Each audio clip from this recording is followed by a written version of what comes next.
So you've clicked on this video and already I know what you're thinking. Make it cheaper.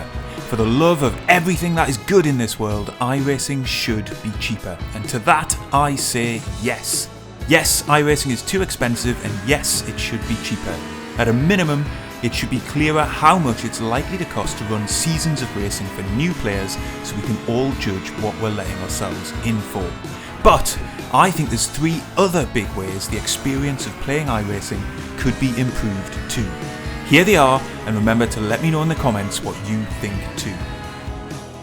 Over and above the cost of content, the really objectionable thing about iRacing's commercial model for me is, regardless of how much you've paid into the service in the past, if you stop your subscription, you can't access any of the content you've purchased. I think that's pretty outrageous, but it could be easily fixed. With an ever-expanding and improving offline offer, the right thing to do, in my opinion, would be to tie the subscription to accessing the online servers for official ranked races. But if your subscription were to lapse, or if you decided to cancel it, you would still be able to access your content offline for AI races. You could go even further and include private league racing here too. Given online ranked racing is the focus for the vast majority of iRacing players, I can't believe this would seriously undermine the core iRacing offer, but it would represent a big step towards a fairer commercial model for us, the consumers. Now, iRacing is the biggest online sim in the world.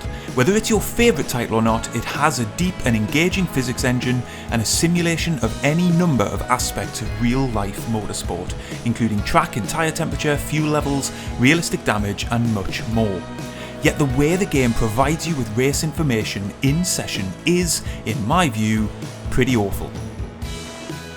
The heads-up display is outdated and lackluster, the spotter is basic at best, the ability to access key information like tyre temperature and life is limited to what you feel through the wheel. I mean, this is primarily an online racing title, and yet there is no radar. That is insane. Sure, there are third-party apps that can fill some of these gaps, Crew Chief and RaceLab apps in particular. But why should I be downloading third-party software to make the experience of the premier sim racing title enjoyable? Quite simply, I shouldn't. These are all things that iRacing could address really quickly. They're fundamental to the experience of racing, and there's no excuse for a premium product to come with such poor race information. Finally, this is something Dave Cam suggested in a video a while ago, and I totally agree with him.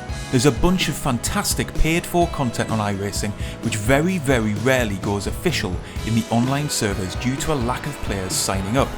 And this can even happen to new content. Some of the most recent examples include the Brazilian stock cars, iRacing's version of a hybrid open wheel car, and the new electric Porsche. For me, iRacing would be better off removing the paywall for this kind of content altogether. Make them free to everyone with a subscription and a rookie license, put them in a D or C class schedule, and gear a track roster weighted towards base game content too.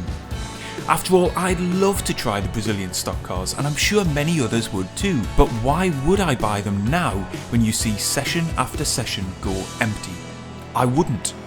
So let's prioritise re-energising those series that never got off the ground by making it as easy as possible to enjoy them. So, what do you think? Let me know in the comments what you would do to improve iRacing, and in the meantime, if you want to know my biggest regret about spending money on iRacing, check out this video.